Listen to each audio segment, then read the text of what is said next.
बिस्मिल्लाहिर्रहमानिर्रहीम, अस्सलाम वालेकुम। मैं हूं फयाज महमूद और आज की जो बहस हुई है इस्लामाबाद हाई कोर्ट में मियां नवाज शरीफ से मुतालिक अच्छी खबर नहीं है, बल्कि अब अदालत ने उनको सरेंडर करने के अहकाम जारी कर दिए हैं। वो इस वक्त लंदन में अपने इलाज की गर्ज से मौजूद हैं, लेकिन इस्लामाबाद हाई कोर्ट की जानिब से अहम फैसला सामने आया है जिसमें जस्टिस आमिर फारूक और जस्टिस मोहसिन अख्तर कयानी पर मुश्तमिल इस डिवीजन बेंच ने समाअत की। उस वक्त मरीम नवाज भी कमरा अदालत में मौजूद थी, लेकिन अब अदालत ने जो अहकाम जारी कर दिए हैं वो मियां नवाज शरीफ को आखिरी मौका दे दिया गया है कि वो खुद को कानून के सामने सरेंडर कर दें और वो वतन वापस आकर जो अपनी उनकी सजा है वो उसको आकर भुगतें। अदालत ने यह भी उनको एक चांस दिया है। जस्टिस मोहसिन अख्तर कयानी ने रिमार्क्स दिए कि अगर आपको ये खौफ है कि उनको एयरपोर्ट पर गिरफ्तार कर लिया जाएगा तो इस पर भी हम ऑर्डर कर सकते हैं, लेकिन सबसे पहले उनको यहाँ पर कमरा जो इस कानून के सामने सरेंडर करना होगा, क्योंकि वो ना तो वहाँ पे किसी हॉस्पिटल में ज़ेरे इलाज हैं और अगर वो ज़ेरे इलाज नहीं है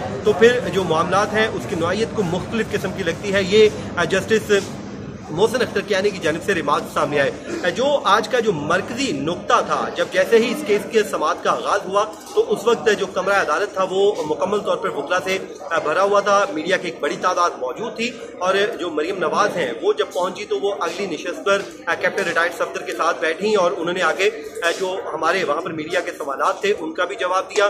बाद सवालों को उन्होंने गोल भी किया, जवाब उनका नहीं दिया, लेकिन वो शुरू में तो उन्होंने बड़ा मोहतात रवैया आज अपनाया, यानी कि जिस तरह पहले वो बड़ा खुल के जवाब देती हैं, लेकिन आज वो बड़ी मोहतात दिखाई दी जैसे ही वो कमरा अदालत में पहुंची।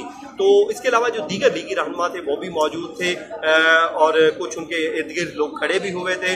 जो सीनियर लीडरशिप है वो उनके आसपास खड़ी हुई थी और वो वहाँ पर नशिस्त पर बैठी हुई थी। और समाअत का जब आगाज हुआ तो जस्टिस आमिर फारूक साहब ने सबसे पहला ये नुक्ता उठाया ख्वाजा हारिस से कि इतने लोग कमरा अदालत में मौजूद हैं और बाहर भी, और जबकि हमारे अदालती स्टाफ को भी यहाँ पर आने में मुश्किलात का सामना करना पड़ा है, तो क्या अगर यहाँ पर कोरोना फैल जाता है तो उसका रिस्पॉन्सिबल कौन होगा। तो जिसके बाद अदालत ने सबसे पहला जो सवाल पूछा कि हमें बताया जाए कि इस वक्त नवाज शरीफ साहब का स्टेटस क्या है, क्या वो जमानत पर है।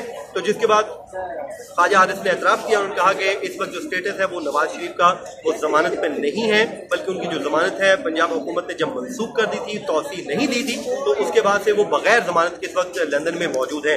जिस पर अदालत ने पूछा कि जो अमूमी तासुर बन रहा है वो तो यही बन रहा है कि वो इस वक्त उनकी जो हैसियत है वो मफरूर की है।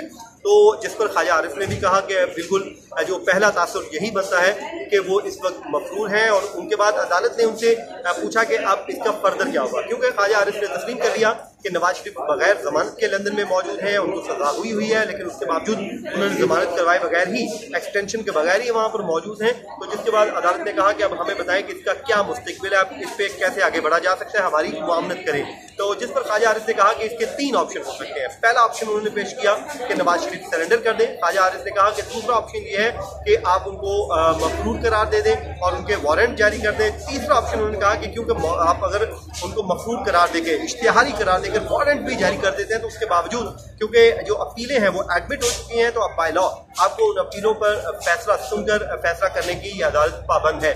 जिसके बाद अदालत ने यह फैसला सुना दिया कि नवाज शरीफ को हम एक मौका दे रहे हैं। तो ख्वाजा आरिफ ने बड़ी कोशिश की कि वो इस पूरे मामले को जो है वो लिंगर ऑन करना चाह रहे थे। उन्होंने बड़ी कोशिश की कि आज कोई फैसला ना करें, तो बल्कि अगली हेयरिंग पे हमें इस दरखास्तों पर फैसला सुन कर सुना दे। तो अदालत ने कहा कि हम आपको एक मौका दे रहे हैं, आप हमारे फैसले को चैलेंज भी कर सकते हैं, लेकिन हम एक लास्ट मौका दे रहे हैं कि वो ये कि नवाज शरीफ साहब सरेंडर करें। लेकिन साथ ही साथ उन्होंने अगला जो रिमार्क्स दिए वो ये थे, शहबाज शरीफ साहब के लिए खतरे की घंटी बजा दी है। वो ये है कि उन्होंने जस्टिस मोहसिन अख्तर कयानी ने रिमार्क्स दिए कि अगर नवाज शरीफ साहब सरेंडर नहीं करते, जो उनके जामन थे, जो गारंटी दी थी, जिन्होंने वो बयान हल्फी जमा कराए थे कि मियां साहब वापस आएंगे, अगर वो वापस नहीं आते तो फिर उसके भी कॉन्सिक्वेंसेज होंगे, उसके नताइज भुगतना पड़ेंगे और उनके जो जामिन है उसमें शहबाज शरीफ शामिल है। और उन्होंने कहा कि उसके नताइज उनके जामनों को भुगतना होंगे, क्योंकि जो कानून के मुताबिक उन्हें सरेंडर करना था, हमने उनको बेल दी थी और बेल के फैसले पर अगर अमल दरामद के लिए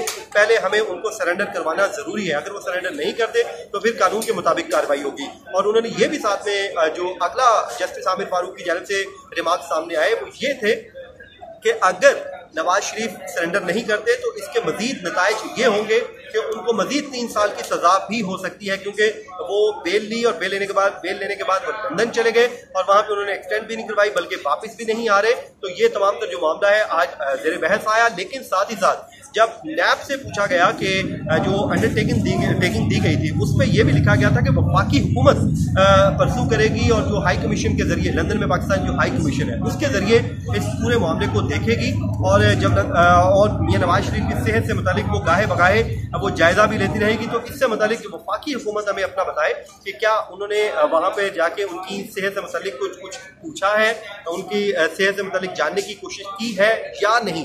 तो जिस पर जो डेप्यूटी अटॉर्नी जनरल वहाँ पर मौजूद थे उन्होंने कहा कि इस मुतालिक मुझे गवर्नमेंट से इंस्ट्रक्शन लेने की इजाज़त दी जाए, मैं इंस्ट्रक्शन लेने के बाद बता सकूंगा। तो अदालत ने कहा यह भी देखना होगा कि वफाकी हुकूमत ने उनको वापस लाने के लिए या उनकी सेहत से मुतालिक जानने के लिए क्या क्या इक़दाम उठाए हैं। तो ये आज की जो सवाल है, जो अहम तरीन सवाल हुई। उसके अलावा मरीम नवाज बाहर आई तो उन्होंने आके फिर मीडिया से जब टॉक की तो उनसे जब सवाल पूछा गया कि क्या आप सड़कों पे हुकूमत के खिलाफ निकलना चाहती हैं, क्योंकि आपका तो यही मानना है कि हुकूमत की कारकर्दगी नहीं अच्छी, तो अगर नहीं अच्छी तो फिर आप खामोश क्यों हो जाती हैं। तो जिस पर उनका कोई खास जवाब नहीं था, बल्कि उन्होंने कहा कि हम APC में डिसाइड करेंगे कि हमने सड़कों पे निकलना है या नहीं। ज़ाहिर यही लग रहा है कि अभी वो बड़ा मोहताज रवैया अपनाए हुए हैं और इस वक्त भी जब ये वीडियो रिकॉर्ड हो रही है वो इस्लामाबाद हाई कोर्ट जो बार एसोसिएशन है उसमें वो मौजूद हैं और वहाँ पर उनके लिए मेरे ख्याल में चाय का इंतजाम किया गया था और अब वो यहाँ से रवाना हो जाएगी जब ये वीडियो अपलोड होगी। तो अब इस्लामाबाद हाई कोर्ट इस पर एक डिटेल फैसला भी सुनाएगी। जस्टिस आमिर फारूक ने कहा है कि हम इस पर एक डिटेल फैसला करेंगे और इसका मुस्तकबिल में हम बताएंगे कि इसमें अब क्या हो सकता है। लेकिन एक आखिरी मौका दे दिया है और साथ ही साथ शहबाज शरीफ साहब के लिए खतरे की घंटी भी बजा दी है। तो आप इस चैनल को सब्सक्राइब कीजिए, लाइक कीजिए और कमेंट के जरिए अपना फीडबैक दीजिए। मुझे दीजिए इजाजत। अल्लाह हाफ़िज़।